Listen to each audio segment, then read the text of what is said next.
Bagong lahat, luma muna.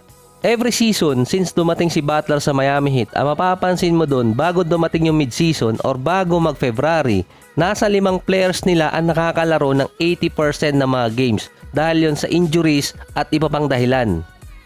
As of December 27, sa loob ng 30 games, ang nakalaro pa lang ng 80% or higit pa sina Butler, Kevin Love, Richardson, Lowry, Duncan Robinson at yung buong 30 games so far si Jaime Jaquez Jr. na may nickname pa na Juan Week, in English John Wick, sa Tagalog isang linggo. So far sa season ngayon ng Miami, siya yung ika-5 leading scorer ng team. Nagkaroon pa siya ng career high na 31 points, 10 rebounds versus Philadelphia sa Christmas game. Ang mostly pinipili pa ng Miami Heat noong mga nakaraan sa draft ay yung freshman or kaya international player na equivalent sa edad ng isang freshman player sa college na papasok sa draft. Si Jaime Jaquez Jr., senior na sa UCLA bago siya pumasok sa NBA. Ang last player na pinili din ng Miami na isang senior, si Josh Richardson noong mga 2015 na bumalik din naman sa team ngayong season. Sa iba, yung 22 years old bata pa, pero sa NBA, mama na yon. Sa edad na 22 years old sa NBA ngayon, all-star na agad yon or nasa ika-4 na taon na. Tulad ni Jason Tatum sa edad na 22 years old, 2-time NBA All-Star na siya at ilang beses na rin pumasok sa playoffs. Bago siya mag-23, nakapasok na rin siya sa finals.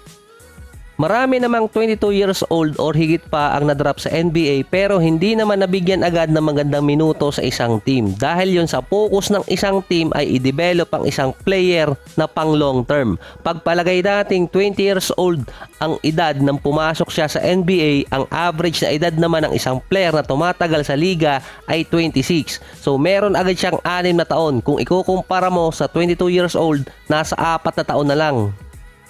So balikan muna natin ang naging story nitong si Jaime Jaquez Jr. So nagmula siya ng Irvine, California. Galing din siya sa pamilya ng basketball player. Ang kapatid niyang babae si Gabriela naglalaro din sa UCLA. Mexican descent itong si Jaquez, kaya din siya nakapaglaro sa Mexican National Basketball Team. Sa freshman year niya sa high school, nag-average siya ng 15 points, 10 rebounds at 2 steals per game. Umabot pa sila noon ng CIF playoffs na laging ganito naman yung story ng ibang player sa NBA, dual sports. Si Jaquez kasi baseball player at main pitcher pa siya ng baseball team. So depende ata to sa state na common na dual sport ang isang high school player sa US. So nalaman ko lang to dati nung nagdala ko ng isang prospect sa isang college team sa UAAP.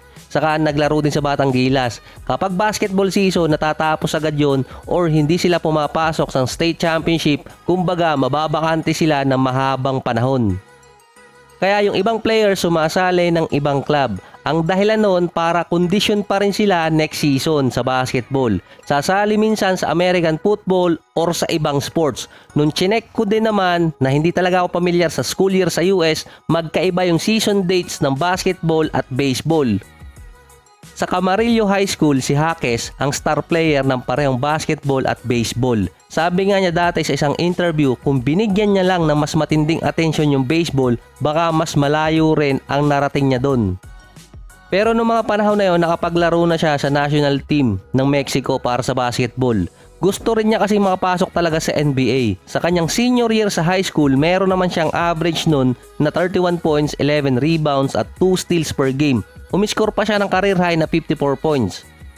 Sa buong career ni Jaquez sa high school, nag-a-average siya ng 23 points, 11 rebounds at 2 steals per game. Ang kabatch pa noon sa ranking ni Jaquez ay sina James Wiseman, Cole Anthony, Anthony Edwards at Tyrese Maxey. So ilang taon na rin silang naglaro sa NBA ngayon.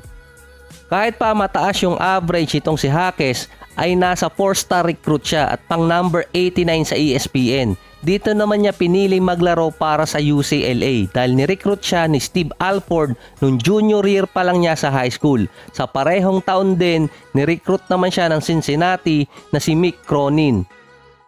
Bago maglaro si Jaquez sa UCLA, natanggal naman si Steve Alford at ang pumalit si Mick Cronin. Kaya dalawang nag-recruit, isang team lang din na napuntahan. Sa freshman year niya sa college, naging ka-teammate niya noon si Sharif O'Neal. May average siyang almost 9 points, 5 rebounds at 1 steal per game na meron pang 31% sa 3-point area. Nang sophomore year niya, naging ka-teammate niya pa si Johnny Suhang, 2 season yon. Meron naman siyang 12 points, 6 rebounds at 1 steal per game. Nasa starting unit na siya noon, full time.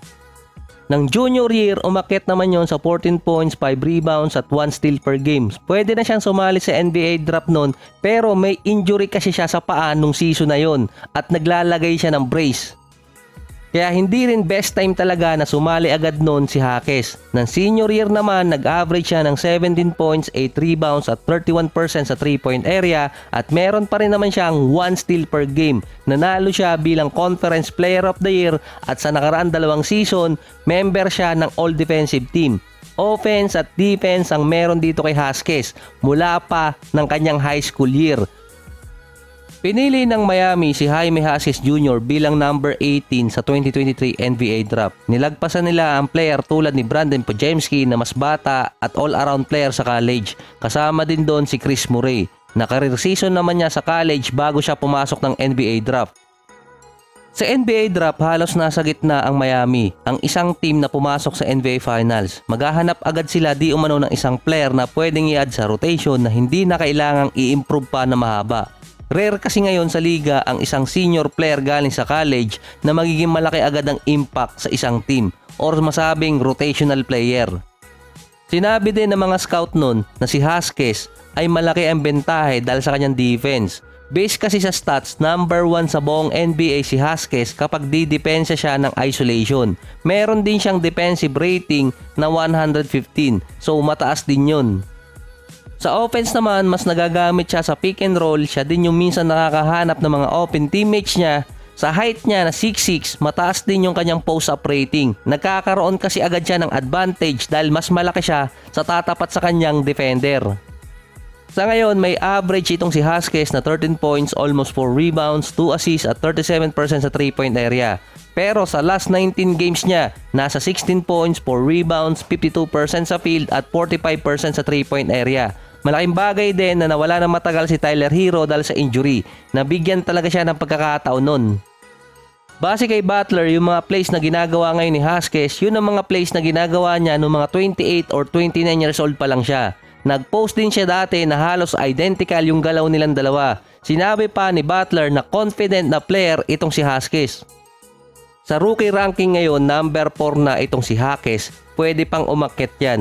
Malapit na rin niya malagpasan si Brandon Miller. As of December 27 naman, number 3 si Jaques sa mga rookies pagdating sa total points, number 3 siya sa assists, number 2 naman sa steals. Sa buwan din ng December, siya yung ikatlong player na productive sa lineup ng Miami. Nasa 33 minutes per game. So based nga sa mga comparison, malapit kasi itong si Jaques kay Jimmy Butler. Lalo na kung may improve pa ng Miami at yung kanilang hit culture. Dalawang two-way player ang nasa Miami ngayon.